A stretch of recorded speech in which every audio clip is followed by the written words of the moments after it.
So I'm doing another comparison. This time I'm actually going to be comparing Rise, World, and GU, and the monster I'm comparing today is Zinogre. I really like Zinogre. I like him in every game he's in, which is pretty much every game since Try, I'm pretty sure. Like, I don't think he's missed one. He missed Base World, I guess. But anyway, so going in right now, Striker, or Aerial Style Hammer. This time I'm actually doing a G-Rank version of the quest in GU, unlike last time where I did high rank and high rank Valstrax, because there's a G-Rank Zinogre in World, and, well, there's no G-Rank for Rise yet, but Rise's Zinogre is so easy it doesn't matter.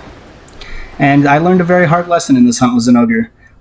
GU's hard, like really hard, especially G-Rank solo, and I forgot how fast Zinogre is in the old school games. Like, he just is so much faster in this game. You'll get to see what I'm talking about here in a couple seconds. It's just, I had a really hard time keeping up with him with Aerial Hammer. Although, to be fair, I'm really bad with Aerial Hammer. Like, I remembered it being really fun, but I haven't played it in forever. I probably should have done this with Greatsword, but I got it in my head that I wanted to do a different weapon for each game. So I was like, you know what, I'll go with Aerial Hammer. It's really fun. I get to flex my cool Fatalis build, or Crimson Fatalis. But yeah, Zinogre in this game, like, the flow starts out pretty simple. He's just going to be constantly trying to keep away from me and charging, and I'm just going to be trying to bonk his head because, you know, hammer things, as I whiff many hits.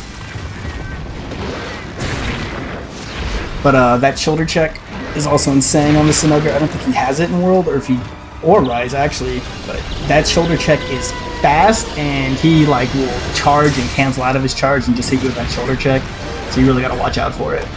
With all Zinogres, you want to make sure they're not getting into their charged amp state, so always try to flinch them. Part of the reason I was wanting to use this Aerial Hammer is because it has a ton of blast on it, which is really good for flinching Zinogre out of his charge-up animation.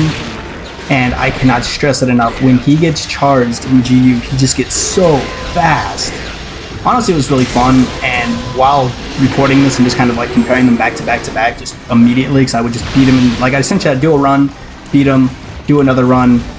So honestly, I probably could have gotten a better run for this, because I do like faint twice in this quest. But I thought it'd be more fun, and shows him off more, so he gets to, you know, push my shit in for a little bit, and that's always fun to watch. But yeah, maybe I really want to get back into GU, and I think I'm going to start doing a lot more of these comparisons, where I just fight monsters that are in all 3 games, or at least 2 of the games. Think about doing Rajang next, especially because Rajang's drastically different in all 3 games. So that would be a really fun little case study there. Zinogre, unlike Rajang, doesn't change quite as much in between the games, although I will notice this Zinogre favors paw attacks a lot less than the, say, World and Iceborne, or than the World and Rise Zinogre, but he's way more into using his Folder Bugs to attack you from range. He's got both the double tail slam, which they have in all the games, that right there, but he also has just one where he'll do a single tail slam and send one flying out at you, he'll roar, and they'll come at you, and of course they're just in the map now, and they can just hit you and paralyze you, so that can be really bad. Like that one, I had to kind of walk around there so I wouldn't get paralyzed. Here I've got him down, Hammer's doing his thing, missed my uppercut because I'm nice and booty. Charge up, impact, press, which is really good Hammer art in Generations Ultimate. What it does is it allows you to, essentially whenever you charge your Hammer, it'll just do an extra like pulse of like damage that can proc blights as well, like right there. So it's just it just essentially like triples your damage with Hammer. And it's really good and cool looking to use, especially with the Blast Hammer. But with that, I'm going to leave you guys with the rest of this gameplay. I'll catch you on the World Zinogre, and we can kind of talk about what makes him different. I'll give you a hint, he really likes backflips, which this Zinogre also likes, and the Rise Zinogre almost never does, which I found really interesting. Anyway, catch you guys in a bit.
World will always have a special place in my heart just because it was my very first Monster Hunter game, and Iceborne's no exception. This is easily the Monster Hunter I've put the most time into.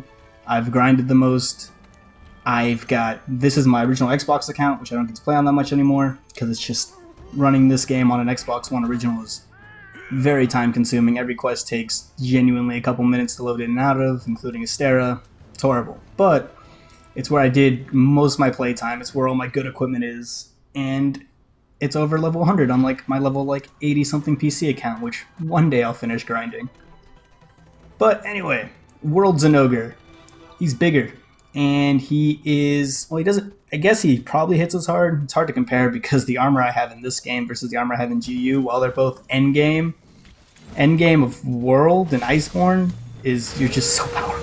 I probably should have fought a Tempered Zinogre, but I wanted the comparisons to be equal, and I know Tempered Zinogre's a lot faster, so we just got a basic Zinogre here in the Coral Highlands. My weapon of choice this time is Longsword, which is definitely my main across the entire series, and especially in World, it became my main by a fair margin.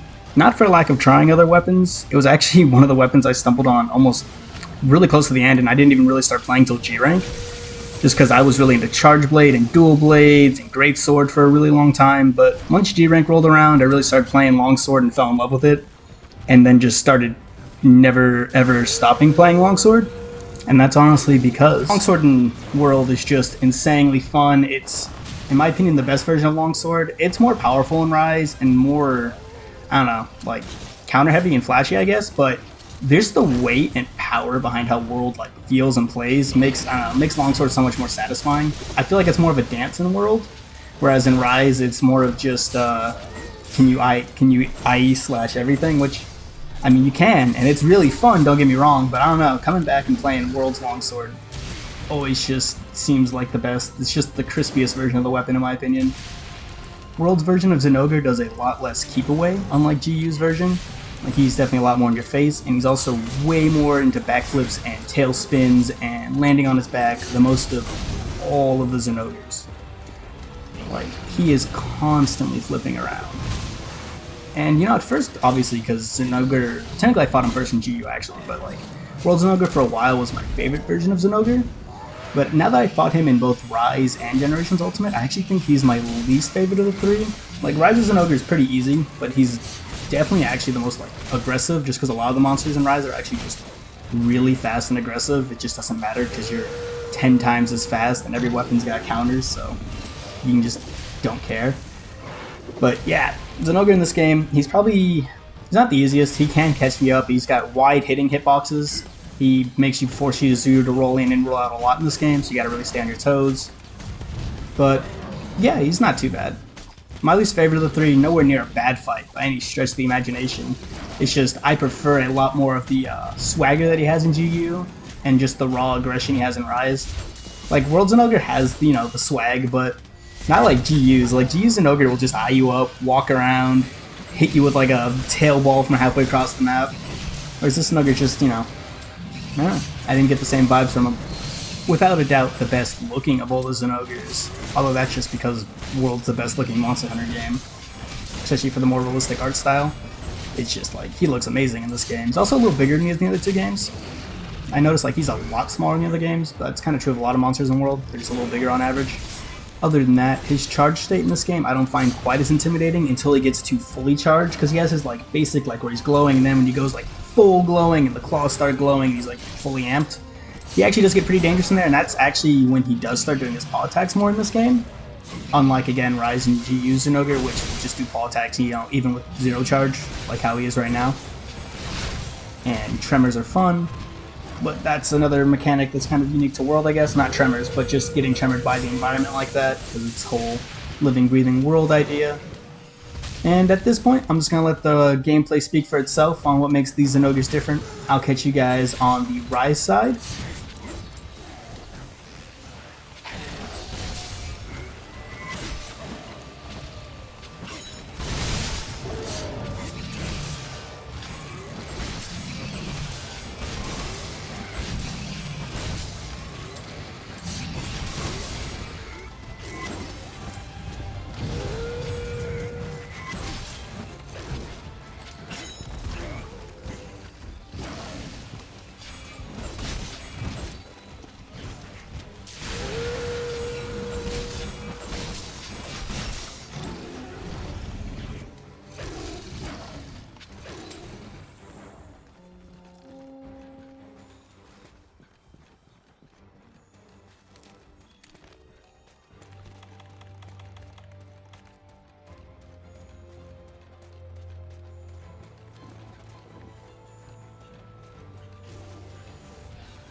Monster Hunter Rise Zinogre.